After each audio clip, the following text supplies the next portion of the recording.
Hello guys, അപ്പോൾ ഇന്നത്തെ നമ്മുടെ യാത്ര ഒരു ഫാമിലി ട്രിപ്പാണ്. അതും വയനാട്ടിലെ ഏറ്റവും പ്രശസ്തമായ ടൂറിസ്റ്റ് സ്പോട്ടായ കാരാപ്പുഴ ഡാമിലേക്ക്. ഇവിടെ ചില ദിവസങ്ങളിൽ എൻട്രി ടിക്കറ്റ് കിട്ടാൻ വളരെ ബുദ്ധിമുട്ടാണ്. വലിയ ക്യൂ ഉള്ള ദിവസങ്ങളുണ്ടാവും. അങ്ങനെ ഒരു ദിവസമാണ് നമ്മളിവിടെ എത്തിയത്. ക്യൂവിൽ നിൽക്കാൻ താല്പര്യമില്ലെങ്കിൽ കുറച്ച് താഴേക്കിറങ്ങിയാൽ സിപ്പ് ലൈനിന്റെ ടിക്കറ്റ് കൊടുക്കുന്ന സ്ഥലമുണ്ട്. അതുവഴി കയറിയാൽ ക്യൂവിൽ നിൽക്കണ്ട, ടിക്കറ്റ് കൊടുക്കണ്ട. എൻട്രി ഫീസ് ഒന്നും ഇല്ലാതെ നേരെ അകത്തേക്ക് കയറാം. വയനാട്ടിലെ മറ്റു ടൂറിസ്റ്റ് സ്പോട്ടുകളിൽ വയനാടിന്റെ തനതായ പ്രകൃതി ഭംഗിയാണ് ആസ്വദിക്കാൻ പറ്റുന്നതെങ്കിൽ ഇവിടെ തികച്ചും വ്യത്യസ്തമായി മോഡേൺ ടൂറിസ്റ്റ് ഹബ്ബായിട്ടാണ് നമുക്കിവിടെ അനുഭവപ്പെടുന്നത്. ഫാമിലിയോടൊപ്പം വന്നിരിക്കാനും കഥ പറയാനും അതുപോലെ ഒഴിവു സമയം സ്പെൻഡ് ചെയ്യാനും പറ്റിയ നല്ല ഒരു അടിപൊളി സ്പോട്ടാണിത്. അതുപോലെ കുട്ടികൾക്ക് കയറാനും കളിക്കാനൊക്കെ ആയിട്ട് ഒരുപാട് റൈഡുകളും ഇവിടെയുണ്ട്. അകത്തേക്ക് പ്രവേശിക്കാൻ മുതിർന്നവർക്ക് 40 രൂപയും കുട്ടികൾക്ക്, അതായത് 12 വയസ്സിന് മുകളിലുള്ള കുട്ടികൾക്ക് 20 രൂപയുമാണ്. എന്നാൽ ഈ ഓരോ റൈഡുകളിലും കയറാൻ പ്രത്യേകം പൈസ നമ്മൾ വേറെ കൊടുക്കേണ്ടതായിട്ടുണ്ട്. സാമാന്യ ധൈര്യമുള്ളവർക്ക് മാത്രം കയറാൻ പറ്റിയ കുറച്ച് റൈഡുകളാണ് ഇവിടെ ഉള്ളത്. ഇതൊക്കെ താഴെ നിന്ന് നോക്കി നിൽക്കാൻ തന്നെ പ്രത്യേകം ഭംഗിയാണ്. ഇവിടെ കുട്ടികൾക്ക് നല്ലപോലെ എൻജോയ് ചെയ്യാൻ പറ്റിയതാണ് ഈ ജമ്പിങ് സ്പോട്ട്. ഒരു കുട്ടിക്ക് 100 രൂപ തോതിൽ 15 മിനിറ്റ് ഇതിനകത്ത് നിന്ന് ചാടിക്കളിക്കാം. 200 രൂപ മുടക്കി നമ്മുടെ 2 എണ്ണത്തിനെയും ഇതിനകത്തേക്ക് കയറ്റിവിട്ടു. ചെറിയവൻ ആദ്യം ഒന്ന് പകച്ചു പോയെങ്കിലും പിന്നീട് എല്ലാം കണ്ടുപിടിച്ച് ഉഷാറോടെ കളിക്കാൻ തുടങ്ങി. തീരെ ചെറിയ കുട്ടികൾ ഇതിനകത്ത് കയറിയാൽ ആദ്യം ഒന്ന് പകച്ചു പോകും. അവര് മറ്റുള്ളവർ ചാടുന്നതൊക്കെ നോക്കി നിൽക്കുകയാണ് ചെയ്യുക. പിന്നീട് ചെറിയ രീതിയിൽ അവർ പ്രാക്ടീസ് ചെയ്ത് റെഡി ആയിക്കോളും. ഒന്ന് പ്രാക്ടീസ് ആയിക്കഴിഞ്ഞാൽ പിന്നെ അവരെയും പിടിച്ചാൽ കിട്ടാത്ത അവസ്ഥയായിരിക്കും. പിന്നെ സമയം കഴിഞ്ഞ് അവരോട് ഇറങ്ങാൻ പറഞ്ഞാലും അവരതിൽ നിന്ന് ഇറങ്ങില്ല. പിന്നീട് ഇതിലുള്ള സ്റ്റാഫ് പിടിച്ചു വലിച്ചു കൊണ്ടുവരാണ് ചെയ്തത്. ഇതിനുള്ളിൽ കയറിയാൽ തുള്ളിക്കളിക്കാൻ കുട്ടികൾക്കും അതുപോലെ അവർ തുള്ളിക്കളിക്കുന്നത് കാണാൻ നമുക്കും നല്ല രസമാണ്.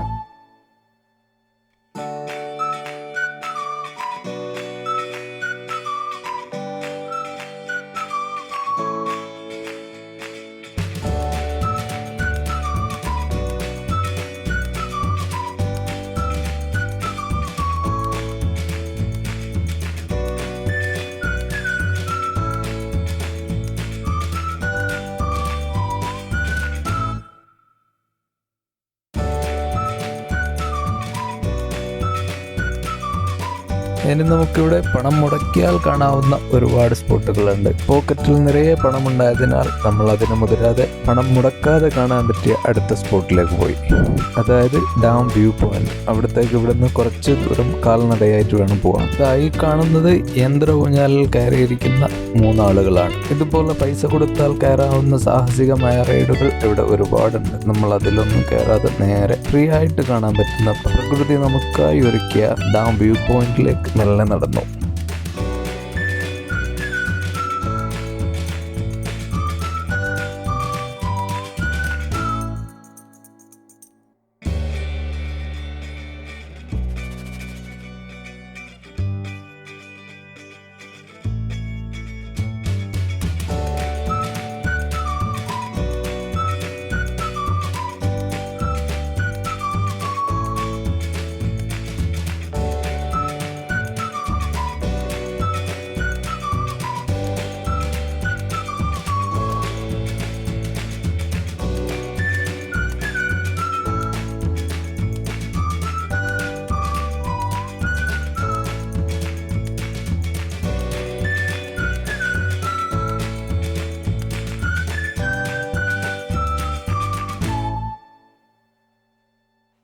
അല്ല ഗൈസ്, നമ്മളിപ്പോൾ ഫാമിൽ പോയി കഴിഞ്ഞു.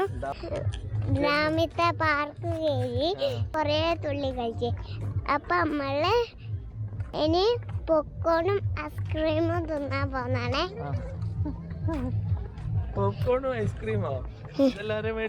ഇവിടെ ഇപ്പോൾ ഡാമാണ്. നമ്മൾ ഡാമിലൊക്കെ പോകുന്നത്. നമ്മളിപ്പോൾ തുള്ളി കഴിച്ചു. ചായ കുടിക്കാനും ബൂസ്റ്റ് കുടിക്കാനും കണ്ടച്ചോളി